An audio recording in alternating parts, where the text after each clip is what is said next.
These two kettlebells are both 16 kilos. One is cast iron and one's a competition bell. And if you've ever wondered about the difference between the two, I'm going to break that down for you in this video. In this video, I'm going to break down the differences between a cast iron style kettlebell and the competition style kettlebell. And this video is going to be aimed at anyone that's looking to buy their first kettlebell or set of kettlebells, upgrading their setup, or maybe just wondering why it feels different if you pick up the different style of kettlebells when you are training. So the first obvious difference between the two is the size and the shape of them. So with the competition style kettlebell, they're always going to be the same size and the same shape no matter what weight that they are. So what tends to happen with these is they get hollowed out at the bottom to make the weight different. So the lighter the kettlebell, the more they're hollowed out. So even if you had a 4 kilo kettlebell, they would still be that same in size, shape and size. And if you had a 40 kilo kettlebell, it would still be that shape and size. It's just a little bit less hollowed out. But with the cast iron kettlebells, they're going to different in physical size depending on the weight of them. So the larger ones tend to be heavier,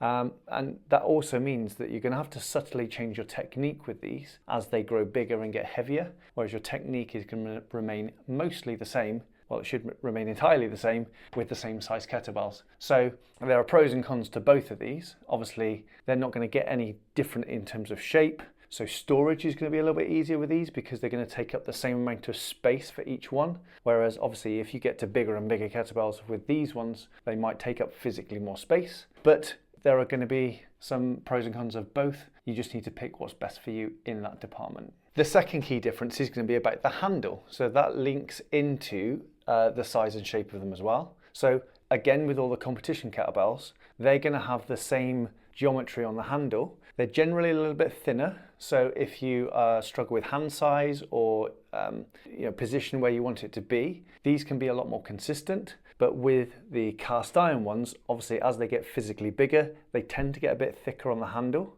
And then this gap in the window here tends to be a little bit different as well. So again, you've got a consistent window. This is the gap between the main bell and the handle is going to be very consistent with these ones. Whereas with these ones, that can vary depending on what size you've got. So if you have a little 4 kilo kettlebell, the handle is going to be really small. And if you had maybe a 32, the handle is going to be quite big to accommodate the physical size of the kettlebell. Also, if you get different branded versions of the competition ones, these happen to be Wolverton ones, for example. If I was to get one from a different brand, they would still be the same size and shape. Whereas if I got different branded ones of these ones, even if you got 2 16s or 2 10s, they could vary in size, basically depending on what brand you're buying as well. So that's something to consider. From a technique point of view, this is going to mean that these ones are going to allow you to have sort of smoother transitions. What I mean by that is if you're doing cleans or presses or snatches, where you have to slide your hand very subtly over the kettlebell to let it rest on the back of your arm,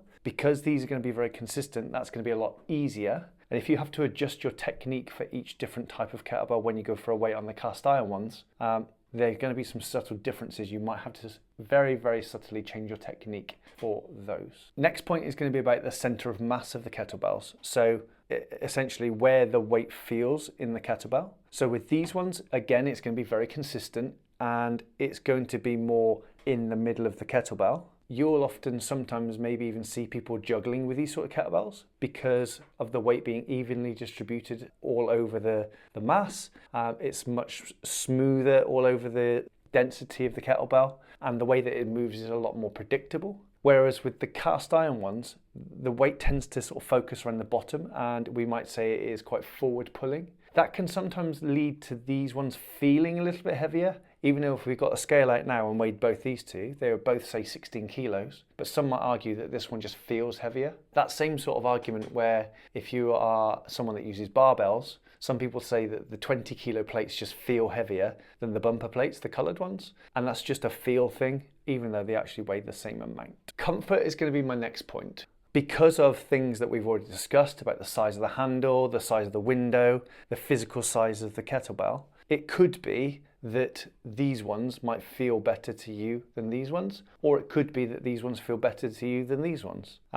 For some people, obviously we know kettlebells are notorious for giving you bruises on your forearms, maybe even upper arms. If the kettlebell just sort of sits uncomfortably on your wrist, that might be something that puts you off using a particular variation. but for others it might work that it sits nicely on there, and that might be a deciding factor for you. Ultimately, if you've got a tool which you are more comfortable using, you're more likely to use it. Equally, the other way around, if something is uncomfortable, the chances are you're not going to look forward to wanting to train with it. And we know that consistency is going to beat intensity in almost every department. So find something that you're going to be comfortable with using. The final thing I want to talk to you about is about how you might progress. So ultimately, you might be looking at buying one kettlebell to start, but as you get stronger or more skillful with these tools, you're going to look at adding to your collection or maybe even progressing. Again, with the point with a competition kettlebell, because of the nature of them being all the same size, the same shape, the same geometry,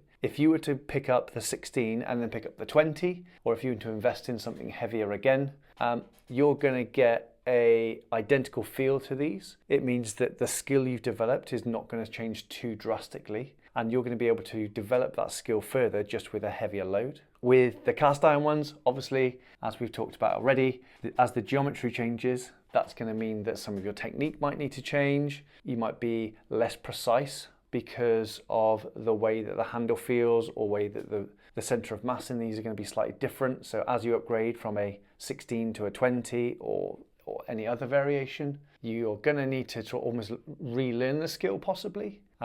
You see some guys on the internet that are doing swings with some enormous kettlebells, like 100-kilo kettlebells. You're just going to have to do a different technique to be able to swing that thing compared to some of these here. So that's something that you could also consider. My final thoughts around this are going to be, if you're going to be someone that's looking to use kettlebells from a skill perspective, while also thinking about building strength and maybe even a bit of muscle as well, then you could consider buying some competition kettlebells. If you're just looking for a kettlebell to be used as just a heavy object, then these are absolutely fine. There's nothing wrong with those whatsoever. Generally, these tend to be a little bit more expensive than these ones. These are going to be much more accessible for you to get hold of. So if you look in your local sports shops or online resale, like Facebook Marketplace, for example, you'll generally find a lot more of these. It's a lot easier to get hold of.